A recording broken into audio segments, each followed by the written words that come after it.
शंकर भगवान को जल चढ़ाया जाता है 16 श्राद्ध पक्ष में, 16 दिन श्राद्ध के जब हम भगवान शंकर को जल समर्पित करते हैं तो उसका भाग हमारे पितरों को प्राप्त होता है।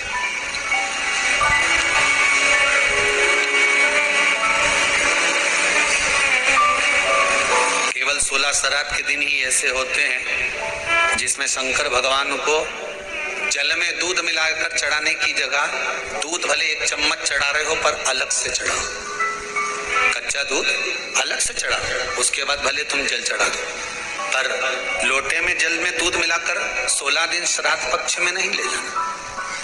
भले 1 चम्मच दूध लेकर जाओ, 1 कटोरी दूध लेकर जाओ, पर कच्चा दूध अलग से लेकर जाओ, शंकर भगवान को अलग से चढ़ाओ, क्योंकि 16 दिन श्राद्ध पक्ष के जब भगवान शंकर को दूध और जल चढ़ाया जाता है वो हमारे पितरों के खाते में चला जाता है, हमारे पितरों को उसका भाग मिलता है। इसलिए शंकर भगवान को कच्चा दूध भी चढ़ाओ तो पानी में मिलाकर नहीं, एक अलग से 1 चम्मच ले जाओ, भले फिर शिव जी को चढ़ा दो, भले एक छोटा सा कटोरी में ले गए चढ़ा दिया, जल ले गए चढ़ा दिया, हमारे पूर्वजों को प्राप्त है। क्या करना चाहिए अगर पितृदोष है और उससे निवारण करना है, शांति पाना है तो क्या करना होगा? उसका एक ही तरीका महाराज, अमावस्या के 1 दिन पहले 14 के दिन पीपल के 7 पत्ते लीजिए और 7 पत्ते पर शंकर का नाम ओम नमः शिवाय लाल चंदन से लिख दीजिए। 7 पत्ते पर लिखकर उसको मौली, जैसे हमने अभी बंदरबान बांधते थे ऐसे मौली की बंदरबान बांध लीजिए, घर के मुख्य दरवाजे पर लगा दीजिए। कौन से दिन? अमावस्या के 1 दिन पहले 14। अमावस्या के दिन दोपहर के 12 बजे उस बंदरवाल को खोल लीजिए, दूध की कटोरी कच्चे दूध की हाथ में ले लीजिए और पत्ते का, पीपल के पत्ते का अग्रभाग उस दूध में डुबो दीजिए और उसको ले जाकर पीपल के पेड़ के नीचे ऐसा कैसा ही विसर्जन कर दीजिए, कटोरी वापस लेकर आ जाइए। मात्र 2 अमावस्या करोगे, आपके घर का पितृदोष समाप्त होगा, लक्ष्मी बढ़ेगी, घर से रोग समाप्त होगा और घर में प्रेम बढ़ेगा। पितृदोष को समाप्त करने का इससे सुंदर कोई तरीका ही शिव कर सकते, शंकर के सिवा। कई लोग कहते हैं कि श्राद्ध पक्ष आ गया, ये कर लेना चाहिए तो प्रेत योनि से मुक्ति हो जाएगी, पितरों की शांति के लिए ये कर लेना चाहिए तो पितृ मुक्त हो जाएंगे। पहले तो एक बात अच्छे से समझ लो, पितृ मुक्त नहीं होते, उनकी शांति क्या होती है? जम के बोलो जरा, उनकी शांति होती है। जब आप किसी तीर्थ में स्नान कर रहे हो, जब आप किसी तीर्थ में हो, स्नान कर रहे हो, पुण्य कर रहे हो, सत्कर्म कर रहे हो, भजन कर रहे हो, कीर्तन कर रहे हो, मंत्र जाप कर रहे हो, तो उसका एक अंश, एक भाग हमारे पूर्वजों के खाते में, हमारे पितरों के खाते में जाता है, उनके खाते में पहुंचता, ये निश्चित। आपने किसी ब्राह्मण को भोजन कराया, भले आपने पितरों के निमित्त नहीं जिमाया, कोई ब्राह्मण को 1 गिलास पानी पिलाया, भले आपने पितरों के निमित्त नहीं पिलाया,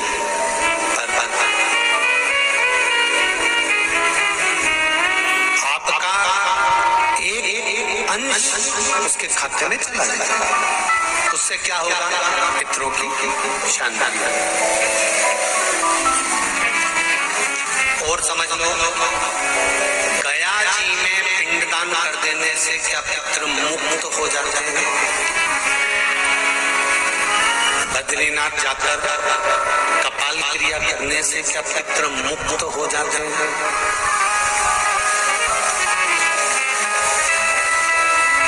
भाई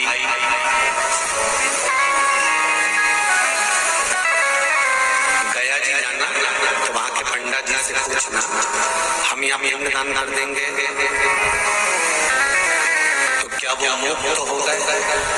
पंडा जी कहेंगे आप अपने पूर्वजों को गया का पिंड देकर, उनका पिंडदान कर कर आप उनको भगवान विष्णु के चरणारविंद में छोड़ गए।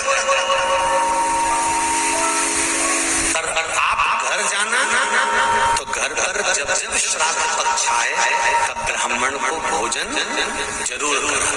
भले तुम भूख मत देना, कौवे का मत निकालना, पर एक काम जरूर करना कि ब्राह्मण भोज कराना। उससे क्या होगा? 16 श्राद्ध में जब हमारे पितरों को, हमारे पूर्वजों को पितृलोक से छोड़ा जाता है तो वो सबसे पहले जिस घर में रहे होते हैं, जहाँ उनका पिंड घर में दिया होता है, जहाँ रहे होते हैं, सबसे पहले वो वहां आते हैं, सबसे पहले वहां आएंगे। और अगर तुमने उनकी तिथि पर, उनके वार पर अगर आपने भोजन करा दिया है तो उनकी मुक्तता नहीं, उनकी शांति हो जाती है।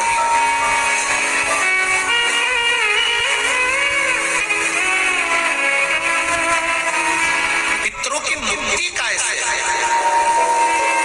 उनकी मुक्तता कैसे है? प्रेत योनि की मुक्तता कैसे है?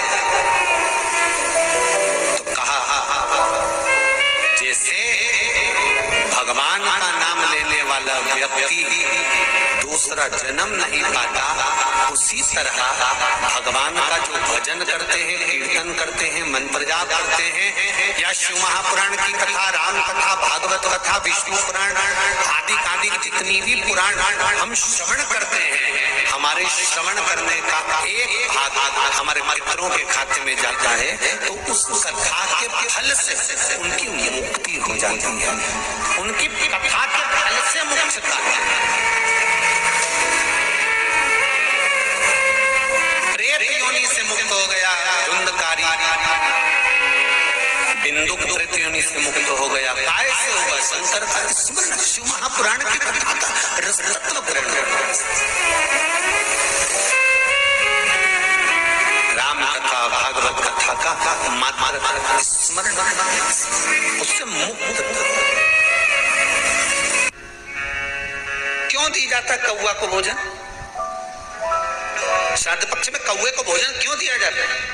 क्यों छत पर ले जाकर रोटी का टुकड़ा डालते हैं? काशी, कांची, अवंतिका, अयोध्या आदि जितने पावन क्षेत्र हैं, जगन्नाथ, द्वारका, रामेश्वरम, बद्री नारायण, जितने जितने पुण्यशाली क्षेत्र हैं, मथुरा आदि जितने, वृंदावन आदि जितने पुण्य क्षेत्र हैं, शिव महापुराण की कथा में, स्कंद पुराण में लिखा है कि जितने पुण्यशाली क्षेत्र हैं, सारे पुण्यशाली क्षेत्र, चाहे चित्रकूट हो, अयोध्या हो, काशी हो, उज्जैनी हो, त्र्यंबकेश्वर हो, जितने पुण्यशाली क्षेत्र हैं, सारे पुण्यशाली क्षेत्र में पिंडदान होता है। बोलो मालूम है कि नहीं आपको? मालूम? सब दूर तर्पण होता है, सभी जगह पिंड होता है, सभी जगह तर्पण होगा, पिंड होगा। तो श्राद्ध पक्ष में तुम इतनी सारी जगह जाकर तर्पण कर सकते हो क्या? जम के बोलिए, नहीं कर सकते। इतनी सारी जगह जाकर पुण्य कर सकते हो क्या? नहीं कर सकते। इतनी सारी जगह जाकर तुम ब्राह्मण को भोजन करा सकते हो क्या? नहीं। इतनी सारी जगह जाकर ना पिंड दे सकते, ना तर्पण कर सकते, या पुण्य कर सकते। अब ये 16 दिन में इतने तीर्थ कितने हजारों में तीर्थ, इतने तीर्थ में जाकर कहाँ पुण्य करोगे, कहाँ पिंड दोगे? तो उसका एक निर्णय निकाल दिया कि पितरों के देवता आर्यमा कौवे पर बैठते हैं। काय पे बैठते हैं? कौवे पर। तो एक काम करो, जब हम पितरों के देवता आर्यमा कौवे पर बैठकर पितृलोक से 16 दिन जब भ्रमण के लिए निकलते हैं तो घूमते हैं, तो क्यों ना एक काम करें कि कौवे के लिए भोजन छत पे डाल दें। हमारे छत का कौवा जब अन्न का भाग ग्रहण करेगा, पितरों के देवता को बिठाकर जब घूमने के लिए निकलेगा, तो जहां जहां घूमने जाएगा, जब जब बीच में कोई तीर्थ पड़ जाएगा, तो वहां के पिंडदान का फल हमको मिल जाएगा। इसलिए कौवे को भोजन कराया जाए। एक कौन सी सब्जी होती है जो पितृपक्ष में ब्राह्मण को भोजन कराते समय नहीं बनाई जाती? एक तो कुमड़ा, दूसरा पत्ता गोभी, जो बंद गोभी होती है ना वो, बंद गोभी जो होती है ना पत्ता पत्ता वाली, उसकी भी सब्जी पितरों के ब्राह्मण अगर भोजन करता है तो उसमें नहीं बनाई जाती। एक कुमड़ा, ये जो पेठा बनता है ना कुमड़ा का, ये भी श्राद्ध पक्ष में नहीं खिलाया जाता। मारो बुरा कोला पेड़ा बोलते, क्या बोलते उसको श्राद्ध पक्ष में उसको भोजन में नहीं दिया जाता। ब्राह्मण के भोजन, ब्राह्मण के भोजन में श्राद्ध पक्ष में सबसे ज्यादा जरूरी है दूध की खीर, दूसरा तुरई या गिलकी का भोजन, या तो सब्जी बनाओ या भजिया बनाओ, कुछ भी बनाओ। तीसरा मांस की दाल का भोजन, उड़द की दाल का भोजन। उड़द की दाल का या तो दही बड़ा बना लो, इमरती बना लो, या फिर बड़ा बना लो, या पकोड़ा बना लो, पर उसका भोजन होना जरूरी है। 3 भाग दूध का भोजन आहूतों के हिस्से में चले जाता है, गिलकी और तुरई का भोजन पितरों के हिस्से में चले जाता है, मांस की दाल का भोजन, उड़द की दाल का भोजन प्रेतों के हिस्से में चले जाता है। इसलिए ये 3 भाग का भोजन ब्राह्मण जब श्राद्ध पक्ष का भोजन करे तो उसमें बनाना जरूरी है।